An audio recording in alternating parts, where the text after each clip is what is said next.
Hello everyone, board बाबा में आप सभी का स्वागत है। हम हैं संदीप गुप्ता और आप हैं हमारे प्यारे प्यारे विद्यार्थीगण। तो आज हम सभी 12th मैथमेटिक्स के सिलेबस के बारे में पढ़ने वाले हैं। जैसा कि आप सभी बोर्ड पर देख रहे हैं 12th मैथ्स इंग्लिश मीडियम। तो सबसे पहले हम आप सभी को क्लियर कर दें कि बोर्ड बाबा specially Bihar board Hindi medium students के लिए बना था, परंतु हम सभी जानते हैं कि बहुत सारे स्टूडेंट्स ऐसे होते हैं जो 12th क्लास के एग्जाम इंग्लिश मीडियम में भी देते हैं।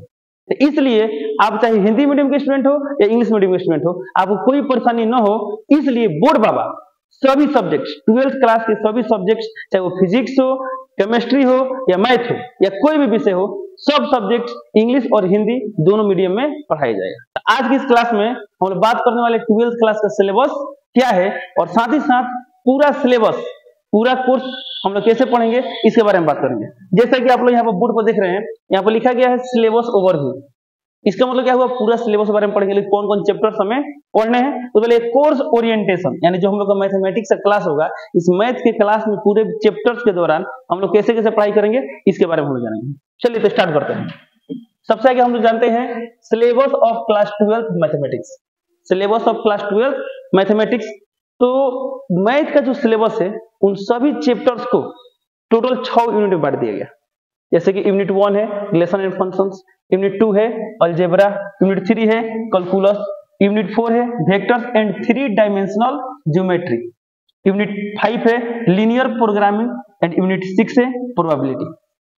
तो टोटल 6 यूनिट बांटा गया है। अब बात करते हैं यूनिट 1। तो यूनिट 1 में हम जो एनसीईआरटी किताब के आधार पर देखें तो यूनिट 1 में 2 चैप्टर्स है। कौन कौन चैप्टर है? तो फर्स्ट चैप्टर तो उसका नाम है रिलेशन एंड फंक्शंस और सेकेंड चैप्टर का नाम है इनवर्स ट्रिगोनोमेट्रिक फंक्शंस। इस प्रकार इसमें कितने चैप्टर्स हुए? 2 चैप्टर्स है। उसके बाद से हम बात करते हैं अलजेब्रा की। तो अलजेब्रा में हमें 2 चैप्टर्स पढ़ने हैं, एक पढ़ना है मैट्रिक्स और एक पढ़ना है डिटरमिनेंट। उसके बाद से बात करते हैं कैलकुलस। तो कैलकुलस 12th मैथमेटिक्स का सबसे बड़ा चैप्टर है, जो स्कोरिंग भी होता है, इससे बहुत अधिक नंबर क्वेश्चन पूछे जाते हैं कि बड़ा भी है। तो कैलकुलस में कौन कौन चैप्टर पढ़ने हैं? तो सबसे पहला जो चैप्टर पढ़ना है उसका नाम है continuity and differentiability. Second chapter का नाम है application of derivative. Third chapter का नाम है इंटीग्रल्स। फोर्थ चैप्टर का नाम है एप्लीकेशन ऑफ इंटीग्रल्स और जो पांचवा चैप्टर है, यानी जो इसका लास्ट चैप्टर है, उसका नाम है डिफरेंशियल इक्वेशंस। तो इस तरह कितने चैप्टर हुए? 5 चैप्टर। तो कैलकुलस में पढ़ने हैं टोटल 5 चैप्टर्स। उसके बाद हम बात करते हैं वेक्टर्स एंड 3D ज्योमेट्री। इसमें पहला जो चैप्टर है उसका नाम है वेक्टर अलजेब्रा और जो सेकेंड चैप्टर है उसका नाम है 3 डायमेंशनल ज्योमेट्री। इसमें कितने चैप्टर्स हुए? 2 चैप्टर्स। इसके बाद हम बात करते हैं लीनियर प्रोग्रामिंग। तो यह अपने आप में एक कंप्लीट चैप्टर ही है और इसको बहुत लोग एलपीपी भी बोलते हैं, जिसे हम लोग बोलते हैं लीनियर प्रोग्रामिंग प्रॉब्लम। यानी इसमें अपने आप में एक कंप्लीट चैप्टर है, एक ही चैप्टर हुआ। और यहाँ पे बात करते हैं प्रोबेबिलिटी, तो ये भी अपने आप में एक कंप्लीट चैप्टर है। ये भी कितना चैप्टर हुआ? एक चैप्टर। इस तरह कुल कितने चैप्टर्स हो गए? 2 2 4 5 4 9 9 2 11 1 12 1 13, टोटल 13 चैप्टर हो गए।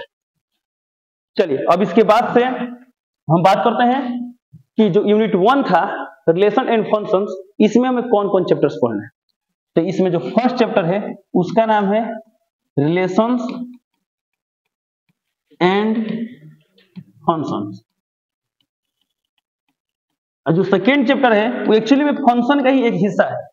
जैसे कि फंक्शन में हम लोग एक चीज पढ़ना होगा, इस फर्स्ट चैप्टर में ही इनवर्स ऑफ ए फंक्शन। तो उसी का एक स्पेशल चीज है जिसको अलग पार्ट कर दिया गया है, जिसका नाम है इनवर्स ट्रिगोनोमेट्रिक फंक्शंस। इसके बाद हम बात करते हैं यूनिट 2 अलजेब्रा की। इसके अंतर्गत हमें 2 चैप्टर्स पढ़ना है। फर्स्ट चैप्टर का नाम है मैट्रिक्स,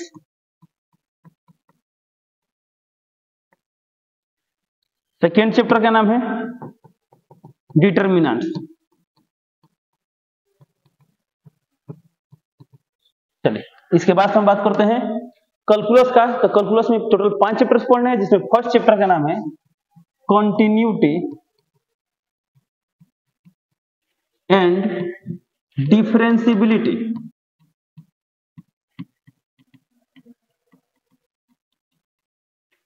इसके बाद सेकेंड चैप्टर का नाम है एप्लीकेशंस ऑफ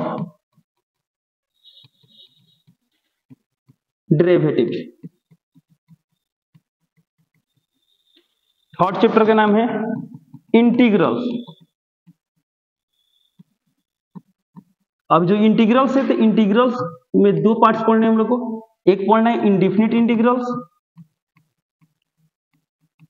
और सेकेंड पढ़ना है डिफिनिट इंटीग्रल्स।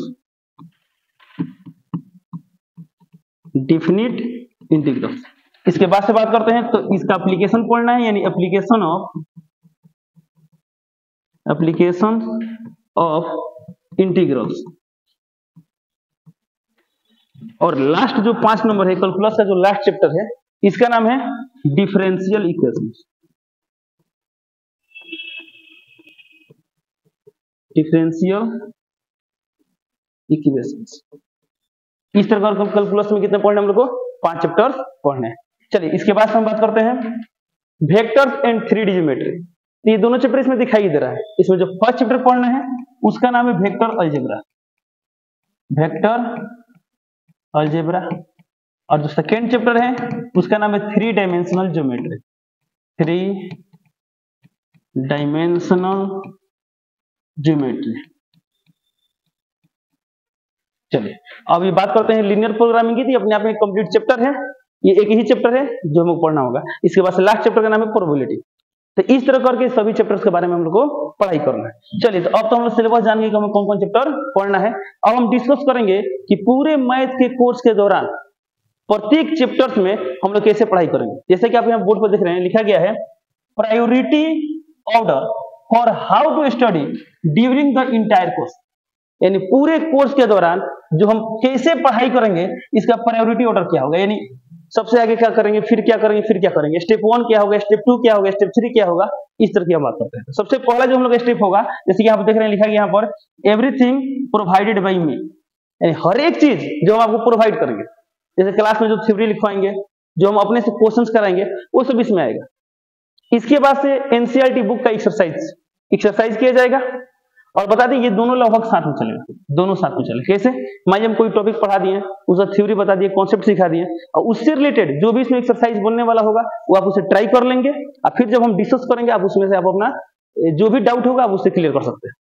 और आपको बता दें यदि कोई इसको बढ़िया से कंप्लीट कर लिया तो उसके स्टेप 2 में कोई दिक्कत नहीं होगी। फिर भी थोड़ा बहुत जो दिक्कत आएंगे तो यहाँ से आप क्लियर कर सकते हैं। और ये दोनों स्टेप करने के बाद जो हमारा थर्ड स्टेप होगा, यहाँ पर देख रहे हैं लिखा गया PYQ, यानी प्रीवियस ईयर क्वेश्चंस, यानी बिहार बोर्ड आज तक जितना भी क्वेश्चन पूछा है, चाहे वो ऑब्जेक्टिव हो या सब्जेक्टिव हो, पूरा क्वेश्चन हम लोग यहाँ पर डिस्कस करेंगे। और आपको हम बता दें यदि आप ये दोनों स्टेप बढ़िया से कंप्लीट कर लेते हैं तो इसमें हमको कुछ भी हेल्प करने की जरूरत नहीं पड़ेगी, आप इसे खुद से भी सॉल्व कर लेंगे। और फिर भी हम इसको डिस्कस करेंगे, आपको एक बढ़िया बढ़िया मेथड्स बताएंगे कि ऑब्जेक्टिव कैसे हैंडल करना है, सब्जेक्टिव कैसे हैंडल करना है, और कुछ भी कर लेना है, बस एग्जाम में 100 आउट ऑफ 100 किस तरह स्कोर करना है। और मुझे पूरा भरोसा है यदि आप रेगुलर क्लास करेंगे, रेगुलर यहाँ से हमसे जुड़े रहेंगे, पूरा आप अपने आप में एक डिफरेंट फील करेंगे।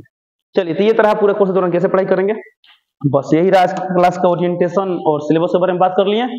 तो मिलते हैं अगले क्लास में, तब तक के लिए जय हिंद।